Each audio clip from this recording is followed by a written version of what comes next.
Capítulo 5. Prostetnik Vogongelts não era bonito de se ver. Nem outros Vogons gostavam de olhar para ele. Seu nariz alto e abobadado elevava-se acima de uma testa estreita e porcina. Sua pele verde escura e borrachuda era grossa o suficiente para permitir-lhe jogar, e bem, o jogo da política do funcionalismo público Vogon, e tão resistente à água que lhe permitia sobreviver por períodos indefinidamente longos no fundo do mar a profundidades de 300 metros, sem qualquer efeito negativo. O que não significa que ele sequer houvesse nadado algum dia, é claro. Não tinha tempo para isso.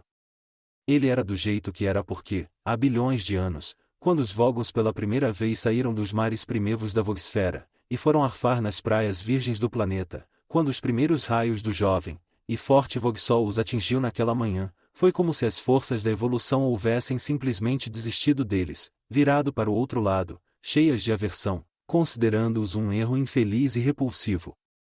Nunca mais os Vogons evoluíram. Não deviam sequer ter sobrevivido. Se sobreviveram, isto se deveu à teimosia e à força de vontade dessas criaturas de raciocínio preguiçoso. Evolução, pensavam elas. Evolução para quê? E o que a natureza se recusou a fazer por eles ficou por isso mesmo, até que pudessem consertar as grosseiras inconveniências anatômicas através da cirurgia. Enquanto isso, as forças naturais do planeta Vogsfera estavam trabalhando mais do que nunca, fazendo hora extra para compensar o erro anterior. Criaram caranguejos ágeis, cobertos de joias cintilantes, que os Vogons comiam, quebrando suas carapaças com marretas de ferro, árvores altas, extraordinariamente esguias e coloridas, que os Vogons derrubavam, e queimavam para cozinhar a carne dos caranguejos, criaturas elegantes, semelhantes a gazelas, de pelos sedosos e olhos orvalhados, que os Vogons capturavam para sentar em cima. Elas não serviam como meio de transporte porque suas espinhas partiam-se imediatamente, mas os Vogons sentavam-se em cima delas assim mesmo. Assim, o planeta Vogsfera atravessou tristes milênios até que os Vogons descobriram de repente os princípios do transporte interestelar. Poucos anos Vogs depois, todos os Vogons já haviam migrado para o aglomerado de Megabrantis, o centro político da galáxia, e agora constituíam a poderosíssima espinha dorsal do funcionalismo público da galáxia. Tentaram adquirir cultura, tentaram adquirir estilo e boas maneiras, mas sob quase todos os aspectos o Vogon moderno pouco difere de seus ancestrais primitivos. Todo ano eles importam 27.000 caranguejos cintilantes de seu planeta nativo, e passam muitas noites divertidas bebendo, e esmigalhando caranguejos com marretas de ferro. Prostetnik Vogonjets era um Vogon mais ou menos típico, já que era absolutamente vil. Além disso, não gostava de mochileiros. Em uma pequena e escura cabine nas entranhas mais profundas da nave capitania de Prostetnik Vogonjets, um fósforo acendeu-se nervosamente. O dono do fósforo não era um Vogon, mas sabia tudo sobre os Vogons, e tinha toda a razão de estar nervoso. Chamava-se Ford Prefect. Nota de rodapé. O nome original de Ford Prefect só é pronunciável num obscuro dialeto betelgeusiano, hoje em dia praticamente extinto, devido ao grande desastre rum do ano Galcid 03578, que dizimou todas as antigas comunidades praxbetelenses de Betelgeuse 7. O pai de Ford foi o único homem em todo o planeta a sobreviver ao grande desastre rum, devido a uma extraordinária coincidência que ele jamais conseguiu explicar de modo satisfatório. Todo o episódio está envolto em mistério. Na verdade, ninguém jamais descobriu o que era um rum, e por que ele resolveu cair em cima de Betelgeuse 7 em particular. O pai de Ford, magnânimo, ignorou as nuvens de suspeita que naturalmente se formaram em torno dele, e foi morar em Betelgeuse 5, onde se tornou ao mesmo tempo pai e tio de Ford, em memória de seu povo agora extinto, deu-lhe um nome no antigo idioma praxbetelense. Como Ford jamais aprendeu a dizer seu nome original, seu pai terminou morrendo de vergonha, coisa que ainda é uma doença fatal em certas regiões da galáxia. Na escola, seus colegas o apelidaram de IX, o que no idioma de Betelgeuse 2 quer dizer, menino que não sabe explicar direito o que é um rum, nem porque ele resolveu cair em cima de Betelgeuse 7. De volta ao livro. Olhou ao redor, mas não dava para ver quase nada, sombras estranhas e monstruosas formavam-se e tremiam à luz bruxuleante do fósforo, mas o silêncio era completo. Silenciosamente, Ford agradeceu aos Dentracis. Os Dentracis são uma tribo indisciplinada de gourmands, um povo selvagem, porém simpático. Recentemente vinham sendo empregados pelos Vogons como comissários de bordo em suas viagens mais longas, sob a condição de que ficassem na deles.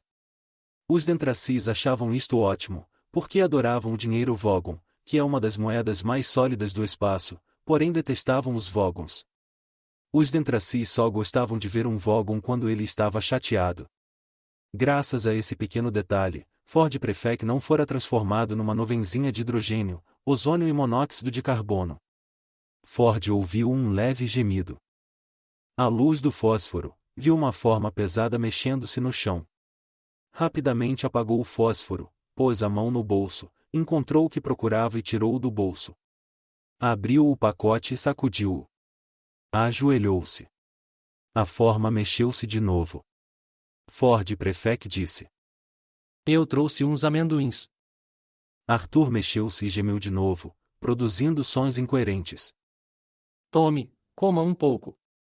Insistiu Ford, sacudindo o pacote. Se você nunca passou antes por um raio de transferência de matéria, você deve ter perdido sal e proteína. A cerveja que você tomou deve ter protegido um pouco seu organismo. Hã. Disse Arthur. Abriu os olhos. Está escuro. É. Disse Ford Prefect. Está escuro, sim. Luz nenhuma. Disse Arthur. Escuro, completamente. Uma das coisas que Ford Prefect jamais conseguiu entender em relação aos seres humanos era seu hábito de afirmar, e repetir continuamente o óbvio mais óbvio, coisas do tipo: está um belo dia, ou como você é alto, ou meu Deus, você caiu num poço de 10 metros de profundidade, você está bem? De início, Ford elaborou uma teoria para explicar esse estranho comportamento. Se os seres humanos não ficarem constantemente utilizando os seus lábios, Pensou ele. eles grudam e não abrem mais. Após pensar e observar por alguns meses, abandonou essa teoria em favor de outra. Se eles não ficarem constantemente exercitando os seus lábios, Pensou ele. seus cérebros começam a funcionar. Depois de algum tempo, abandonou também esta teoria, por achá-la demasiadamente cínica, e concluiu que, na verdade, gostava muito dos seres humanos. Contudo, sempre ficava muitíssimo preocupado ao constatar como era imenso o número de coisas que eles desconheciam. É. Concordou Ford. Nenhuma luz. Deu uns amendoins a Arthur, e perguntou-lhe: Como é que você está se sentindo? Que nem numa academia militar, em posição de sentido. Disse Arthur. A toda hora, um pedacinho de mim desmaia. Ford, sem entender, arregalou os olhos na escuridão. Se eu lhe perguntasse em que diabo de lugar a gente está, Perguntou Arthur, hesitante. eu me arrependeria de ter feito esta pergunta? Estamos a salvo. Disse Ford, levantando-se. Ah, bom. Estamos dentro de uma pequena cabine de uma das espaçonaves da frota de construção Vogon. Ah, Disse Arthur. pelo visto, você está empregando a expressão "a salvo", num sentido estranho que eu não conheço. Ford acendeu outro fósforo para tentar encontrar um interruptor de luz. Novamente surgiram sombras monstruosas. Arthur pôs-se de pé, e abraçou seus próprios ombros, apreensivo. Formas alienígenas horríveis pareciam cercá-lo, o ar estava cheio de odores rançosos que entravam em seus pulmões sem terem sido identificados, e um zumbido grave e irritante impedia que ele concentrasse sua atenção. Como é que viemos parar aqui? Perguntou, tremendo um pouco. Pegamos uma carona. Disse Ford. Espere aí. Disse Arthur. Você está me dizendo que a gente levantou o polegar, e algum monstrinho verde de olhos esbugalhados pôs a cabeça para fora e disse: Oi, gente, entrem aí que eu deixo vocês na saída do viaduto? Bem, Disse Ford. o polegar na verdade é um sinalizador eletrônico subeta, e a saída do viaduto, no caso, é a estrela de Barnard, a 6 anos-luz da Terra, mas no geral é mais ou menos isso. E o monstrinho de olhos esbugalhados?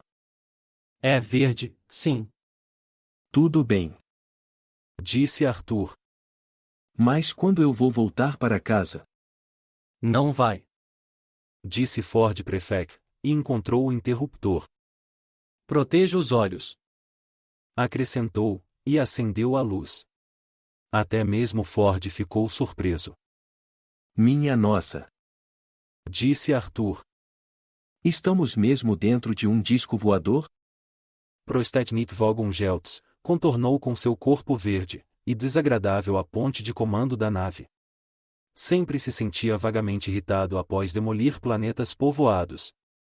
Desejou que alguém viesse lhe dizer que estava tudo errado, pois aí ele poderia dar uma bronca e se sentir melhor. Jogou-se com todo o peso no seu banco na esperança de que ele quebrasse, dando-lhe um bom motivo para se irritar, mas o banco limitou-se a ranger, como se reclamasse. Vá embora! Gritou ele para um jovem guarda-Vogon que entrava naquele instante na ponte de comando.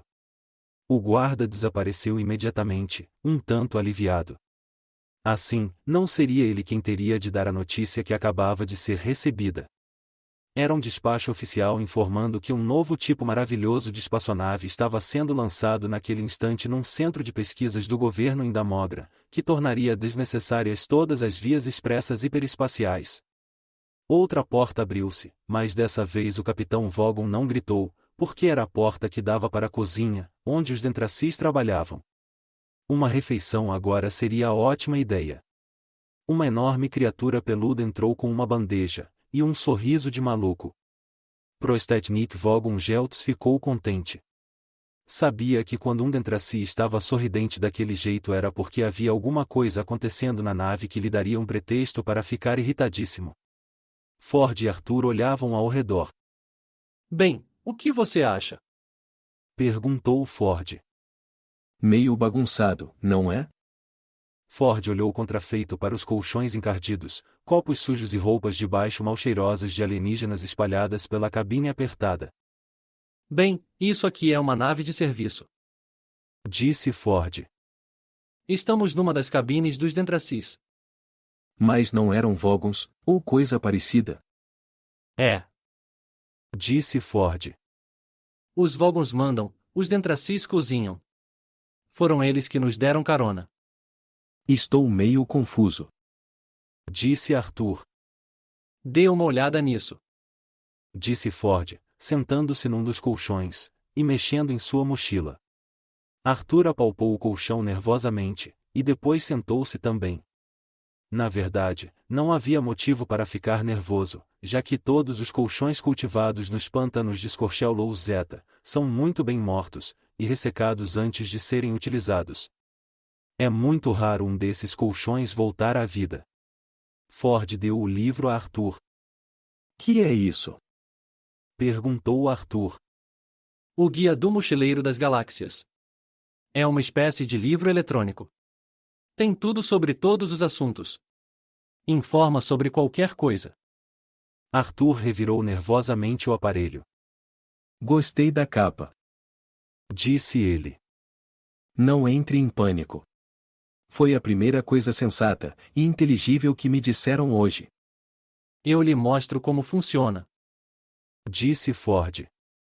Pegou o livro das mãos de Arthur, que continuava a segurá-lo como se fosse um pássaro morto há 2 semanas, e tirou-o de dentro da capa. Aperte esse botão aqui que a tela acende, e aparece o índice. Uma tela de cerca de 8 por 10 centímetros iluminou-se, e começaram a aparecer caracteres em sua superfície. Você quer saber sobre os Vogons? Então é só digitar Vogon, assim. Ford apertou umas teclas. Veja. As palavras frota de construção Vogon apareceram em letras verdes. Ford apertou um grande botão vermelho embaixo da tela, e um texto começou a correr por ela, ao mesmo tempo que uma voz calma e controlada ia lendo o que estava escrito. Frota de construção Vogon. Você quer pegar carona com Vogons? Pode desistir. Trata-se de uma das raças mais desagradáveis da galáxia. Não chegam a ser malévolos, mas são mal-humorados, burocráticos, intrometidos e insensíveis. Seriam incapazes de levantar um dedo para salvarem suas próprias avós da terrível besta voraz de Traal, sem antes receberem ordens expressas através de um formulário em 3 vias: enviá-lo, devolvê-lo, pedi-lo de volta, perdê-lo, encontrá-lo de novo, abrir um inquérito a respeito, perdê-lo de novo, e finalmente deixá-lo 3 meses sob um monte de turfa, para depois reciclá-lo como papel para acender fogo. A melhor maneira de conseguir que um Vogon lhe arranje um drink é enfiar o dedo na garganta dele, e a melhor maneira de irritá-lo é alimentar a terrível besta voraz de Traal com a avó dele. Jamais, em hipótese alguma, permita que um Vogon leia poemas para você. Arthur ficou olhando para a tela. Que livro esquisito. Então como foi que pegamos essa carona? É justamente essa a questão. O livro está desatualizado. Disse Ford, guardando-o dentro da capa. Estou fazendo uma pesquisa de campo para a nova edição revista e aumentada, e uma das coisas que eu vou ter que fazer é mencionar que agora os Vogons estão empregando Dentracis como cozinheiros, o que facilita as coisas para nós. Uma expressão contrariada surgiu no rosto de Arthur. Mas quem são esses Dentracis? Gente finíssima. Disse Ford. São disparados os melhores cozinheiros, e os melhores preparadores de drinks, e estão se lixando para todo o resto. E sempre dão carona para as pessoas, em parte porque gostam de companhia, mas acima de tudo para irritar os Vogons. O que é exatamente o tipo de coisa que você precisa saber, se é um mochileiro sem muita grana a fim de ver as maravilhas do universo, por menos de $30 altairenses por dia. Meu trabalho é esse.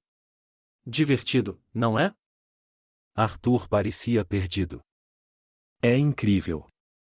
Disse, olhando de testa franzida para um dos outros colchões. Infelizmente, fiquei parado na terra bem mais tempo do que eu pretendia. Prosseguiu Ford. Fui passar uma semana, e acabei preso lá por 15 anos. Mas como foi que você chegou lá? Foi fácil, peguei carona com um gozador. Um gozador? Mas, e que é um Gozador? Normalmente é um filho de papai rico que não tem o que fazer. Fica zanzando por aí procurando planetas que ainda não fizeram nenhum contato interestelar, e vai lá pirar as pessoas. pirar as pessoas?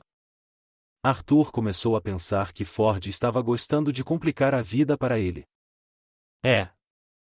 Disse Ford. Fica pirando as pessoas. Vai a um lugar bem isolado onde tem pouca gente, aí pousa ao lado de um pobre infeliz em que ninguém jamais vai acreditar, e fica andando na frente dele, com umas antenas ridículas na cabeça, fazendo bip-bip, e outros ruídos engraçados. Realmente, uma tremenda criancice. Ford recostou-se no colchão, apoiando a cabeça nas mãos, aparentava estar irritantemente satisfeito consigo mesmo. Ford. Insistiu Arthur. Não sei se minha pergunta é idiota, mas o que é que eu estou fazendo aqui? Bem, isso você sabe. Disse Ford. Eu salvei você da Terra. E o que aconteceu com a Terra? Ah! Ela foi demolida. Ah, sei. Disse Arthur, controlado. Pois é. Foi simplesmente vaporizada. Escute. Disse Arthur. Estou meio chateado com essa notícia. Ford franziu a testa, e pareceu estar pensando. É, eu entendo. Disse, por fim. Eu entendo. Gritou Arthur. Eu entendo. Ford pôs-se de pé num salto. Olhe para o livro. Insistiu ele. O quê? Não entre em pânico. Não estou entrando em pânico. Está, sim. Está bem, estou. O que você quer que eu faça? Venha comigo e se divirta. A galáxia é um barato. Só que você vai ter que pôr esse peixe no ouvido. Que diabos você quer dizer? Perguntou Arthur. De modo bastante delicado. Pensou ele. Ford mostrou-lhe um pequeno vidro que continha um peixinho amarelo, que nadava de um lado para o outro. Arthur olhou para ele, sem entender. Queria que houvesse alguma coisa simples e compreensível para que ele pudesse se situar. Ele se sentiria melhor se, juntamente com a roupa debaixo dos dentracis, as pilhas de colchões de Scorchellows, e o homem de Betelgeuse que lhe oferecia um peixinho amarelo para colocar no ouvido, ele pudesse ver ao menos um pacotinho de flocos de milho. Mas ele não podia, logo, ele sentia-se perdido. De repente ouviu-se um ruído violento, vindo de um lugar que Arthur não conseguiu identificar. Ficou horrorizado com aquele barulho, que parecia um homem tentando gargarejar, e lutar contra toda uma alcateia de lobos ao mesmo tempo. Psiu. Disse Ford. Escute, pode ser importante. Importante? É o comandante da nave dando um aviso. Quer dizer que é assim que os Vogons falam? Escute. Mas eu não sei falar Vogon. Não precisa. É só pôr esse peixe no ouvido. Ford, com um gesto rápido, levou a mão ao ouvido de Arthur, que teve de repente a desagradável sensação de que um peixe estava se enfiando em seu conduto auditivo. Horrorizado, ficou cocando o ouvido por uns instantes, mas aos poucos seu rosto foi assumindo uma expressão maravilhada. Estava tendo uma experiência auditiva equivalente a ver uma representação de duas silhuetas negras, e de repente passar a entendê-la como um candelabro branco, ou de olhar para um monte de pontos coloridos, e de repente ver neles o número 6, o que significa que seu oculista vai cobrar uma nota preta para você trocar as lentes dos óculos. Arthur continuava ouvindo aquela mistura de gritos e gargarejos, só que de repente aquilo de algum modo havia se tornado perfeitamente inteligível. Eis o que ele ouviu.